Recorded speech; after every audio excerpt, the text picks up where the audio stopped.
Hi guys, welcome to the July class in the mail using the Cute Fruit stamp set.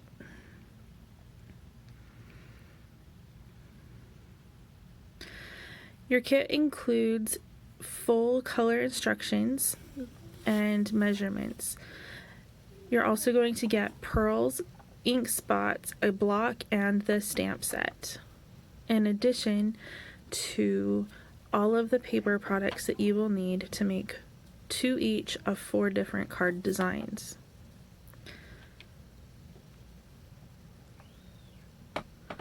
Let's get started with the first card.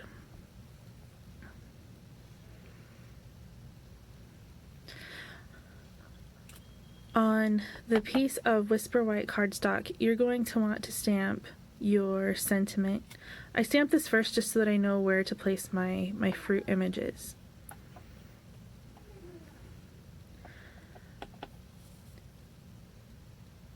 I'm going to start by stamping my pineapple, just because they're a bigger fruit and they take up a little more space. You'll want to make sure that you have a paper underneath where you're stamping, just because you'll be stamping off the edge and you don't want to get your table messy. So I stamped the body of the pineapple first, and now I'm going to stamp the leaves.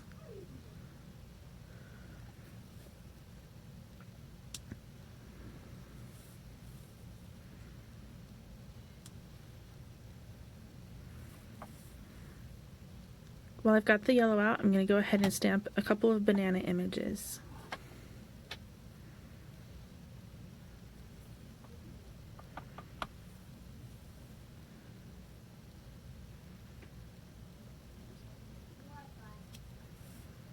Don't forget to stamp the little banana top.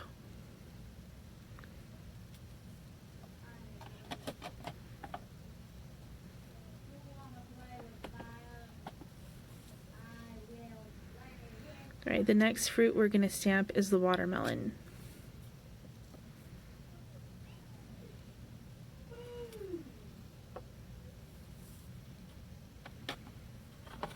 I find that it's easier to stamp the red part first and then stamp the green rind.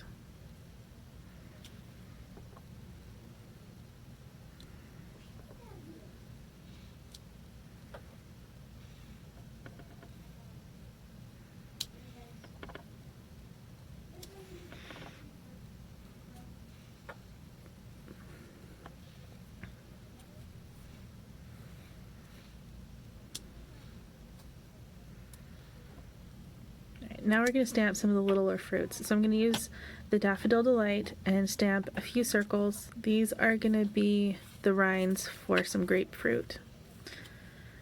Take your segmented circle and stamp it in the middle of the yellow circles. Then you're going to stamp some kiwi and just stamp them wherever you've got some blank space.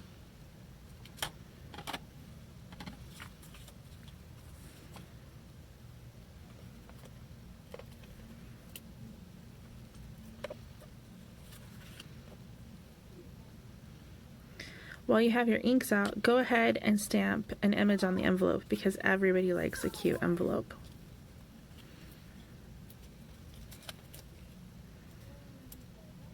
I stamped off to stamp this just so that it wasn't a vibrant image, and that way your handwriting on the envelope works out better.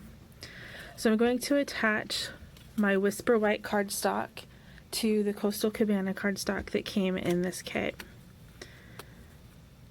And then I'm going to use dimensionals to pop that whole bit up on the card base. It just adds a little bit more oomph. So I usually put a dimensional in each corner, and then depending on how big the paper is, I'll do 1 or 2 in the middle.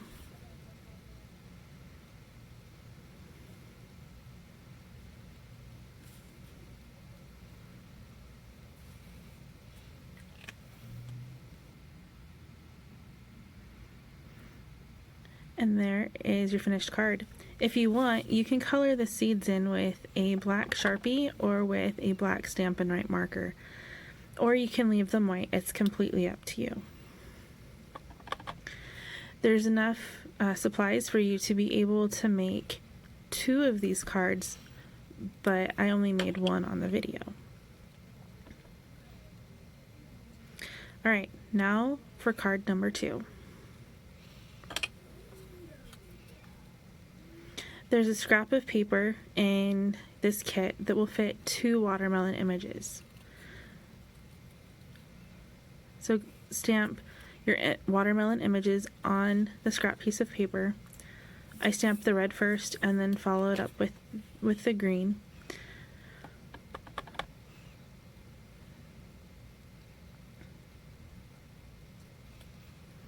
And then you're going to want to take some scissors and fussy cut the image. To avoid hand cramps, it's actually better to turn the paper rather than try to trim all the way around with your cutting hand. Go ahead and set your watermelon slice aside. Now I'm going to take the piece of Whisper White cardstock and I'm going to stamp 5 watermelons along the left side of the card. I don't want the full watermelon image, so I'm letting just a little bit of that end hang down. So that I can line the images up better, I stamped the top, the bottom, the top, the middle, and then I fill in the gap in between so I can have the watermelons as evenly spaced as possible. If you have a Stamparatus, you can use that to line everything up, but I'm stamping freehand, so I am just going to stamp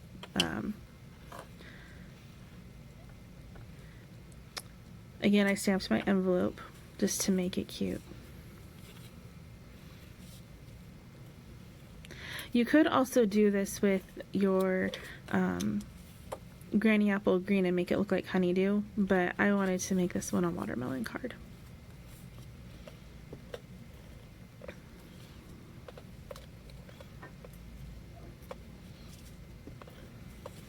Alright, go ahead and stamp your sentiment. I used basic gray and I stamped it up near the second watermelon. I'm attaching my shaded spruce cardstock to my card base, and then I will attach the cardstock with the watermelon images to the shaded spruce.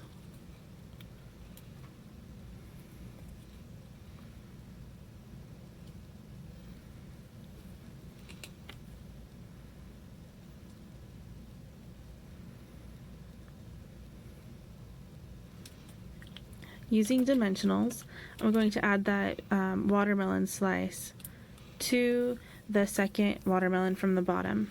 I put the dimensionals onto the card image just so that I can make sure that I didn't have to chop off a dimensional. So attach that, color in the seeds. Again, you can leave them white if you would like. And then I'm going to trim the watermelon that's hanging over. In your pack you got some pearls. There's some that are colored with the real red. Add 2 of those to your card and then 1 of the shaded spruce dimensionals. And that is the second card. Alright, ready for card number 3. For this card, you want to use the painter's tape. I found the first time I did this that it worked great. If you just want to cut along the painter's tape and cut that out and then lay it over the card, that will work alright too. Stamp your pineapple images. I did 3 on each side of the painter's tape.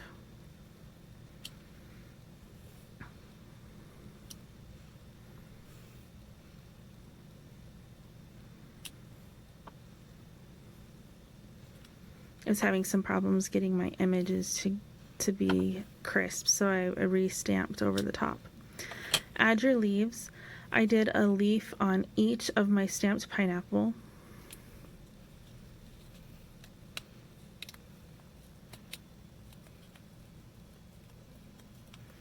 And then there's some blank spaces. So I turned the pineapple leaves upside down and used that to fill in some of those blank spots.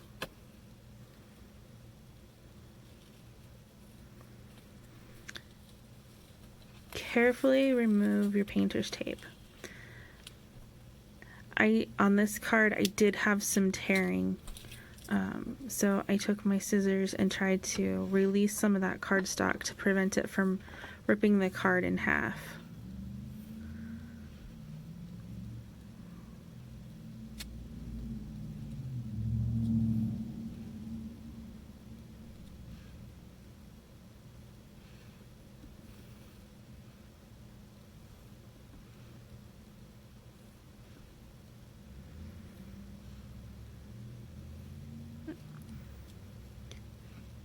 Using the Coastal Cabana ink, you're going to want to stamp your sentiment in that blank diagonal strip. You'll stamp the sentiment repeatedly, so just line it up. It's okay if some of the words hang off over the edge. It's just meant to fill it in, and it'll have your message multiple times.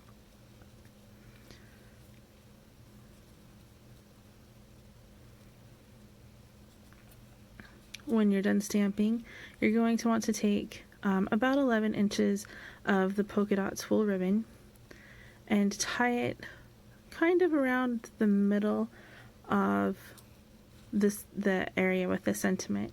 Just tie it in a knot.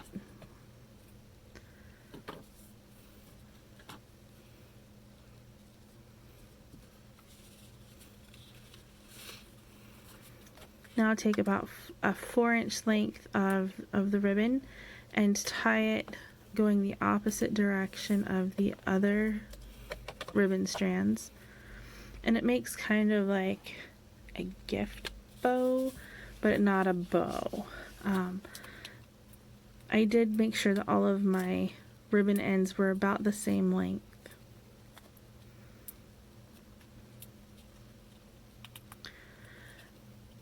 Attach your Daffodil Delight cardstock to the card base.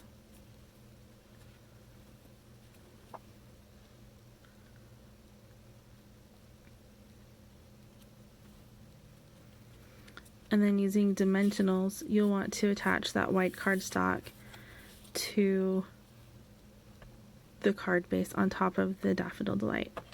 I added some dimensionals in the middle of the card on top of the ribbon so that it helped hold that ribbon in place and didn't slide.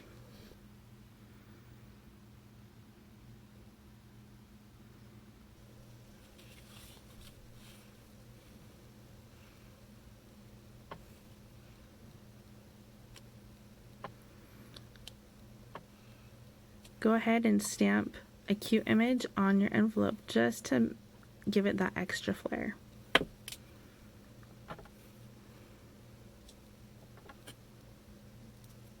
Alright, on to the fourth and last card. Take the larger piece of Whisper White cardstock, and you're going to want to stamp circle images on the bottom of the card. You can fit 4 across the bottom. Clean off the circle, and then you're going to switch to yellow and stamp in between and up a row from the green circles. You'll have 2 circles that hang off the edge of the paper. Repeat this with the Flirty Flamingo ink. Then you'll want to repeat the pattern starting back with green.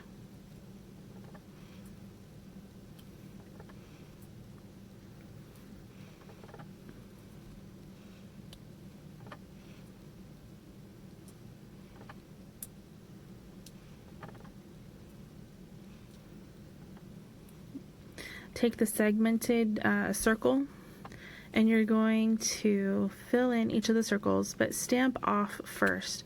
That'll give a lighter image inside the circle.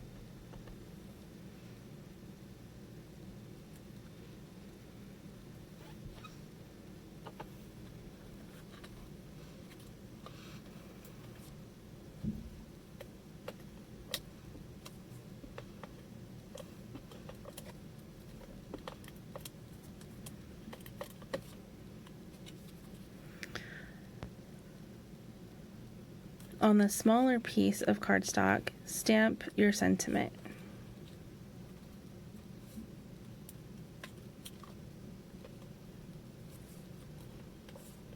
You're going to attach this small piece of cardstock to the Flirty Flamingo piece of cardstock.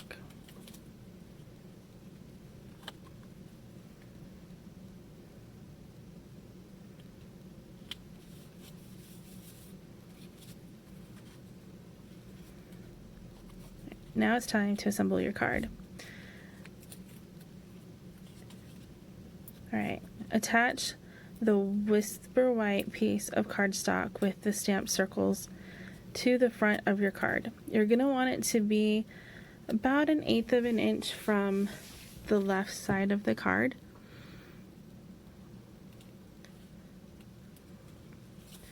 Using dimensionals, take the 2 textured pieces, and they're going to fit on the card like this.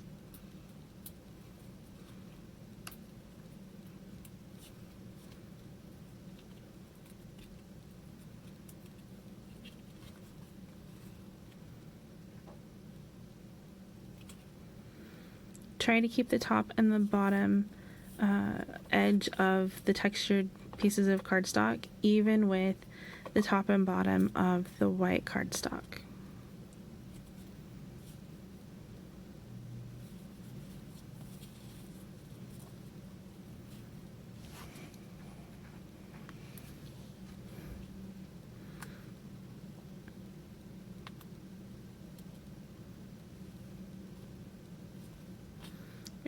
On the Flirty Flamingo piece of cardstock, you're going to want to put a Snell adhesive or Stampin' Seal on half of the cardstock and then a dimensional on the other side. This will allow it to pop up over the edge and also adhere to the already popped up Granny Apple green texture piece. Using the pearls that were colored with a Flirty Flamingo, attach 3